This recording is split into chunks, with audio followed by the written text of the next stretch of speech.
generally, we are in a positive tone, although some of that seems to be fading. We're not up as strong as we were. We are going to be hearing from more Fed members today, and it could challenge this growing consensus out there that, the Fed is done raising rates and cuts are starting to be more aggressively priced in for next year. You've seen this huge rally in bonds. Global bond market rally is on pace for its best month since 2008. That's taken equities up along for the ride.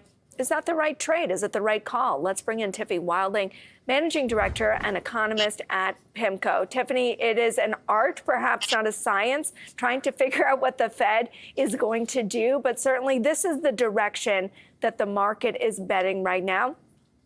But we've done this before, right? Over the last 2 years, we have bet on sort of this dovish turn. It hasn't always worked out. Is this time going to be different?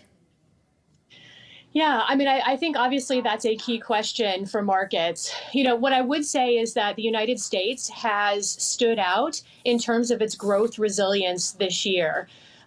Versus other developed markets, versus Canada, versus the European Union, and others. So I think the question is how long can that growth divergence continue?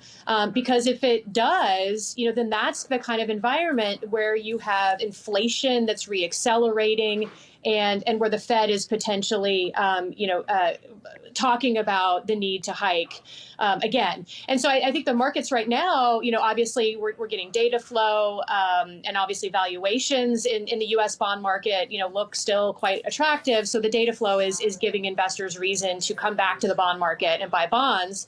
Obviously, the Federal Reserve has, in terms of its communication, has marginally changed from a communication of we're still hiking to, we could still hike, but we probably think we're on hold. So investors are taking this opportunity to just reap some value within the bond market.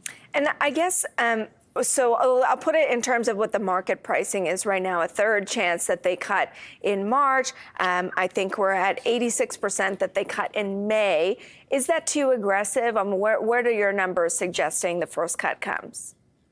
Yeah, so as a baseline outlook, we think the first cut comes closer to the middle of the year, and that the brunt of cuts, kind of start in that second half of this year. And ultimately our view is predicated on the fact that the Federal Reserve, needs to see, needs to be sure, that inflation over the longer term is going to be more closely aligned with their target. And they might not need inflation to get exactly at their target to start cutting, but in order to be sure, we think they need to see, some loosening in the labor market, some more deceleration in wages. And we think that you will start to see more of that by the second half of this year. Again, I said growth in the U.S. has been very strong, but we think there's a whole host of factors on why growth will probably stagnate in the United States next year, and you will get some more upward movement in the unemployment rate. Does that mean you're calling for stagnant growth? Are you stopping short of calling for a recession? Yeah, well, whether the economy contracts a little bit, or you get stagnant growth, unfortunately is kind of within the margin of error of the statistics that we get. And there's a bit of a lag to the data. So, I think that's the kind of environment that we're in, what we would call, more elevated recession risks and, and kind of a stagnant growth outlook, and that's going to be enough, we think, in order to start to cool off the labor market, to really, truly get inflation back to target. And so I think, ultimately, the markets are looking at, kind of the most recent, data. Inflation, did decelerate quite a bit in the third quarter, and they're getting more optimistic, that the Fed can really pull off, this inflation adjustment that we need without a recession. But of course, that's yet to be seen, and we need to continue to monitor. Is the rally in the bond market complicating that tightening bias that the Fed would still like to at least show that they have, because it has resulted in an easing of financial conditions?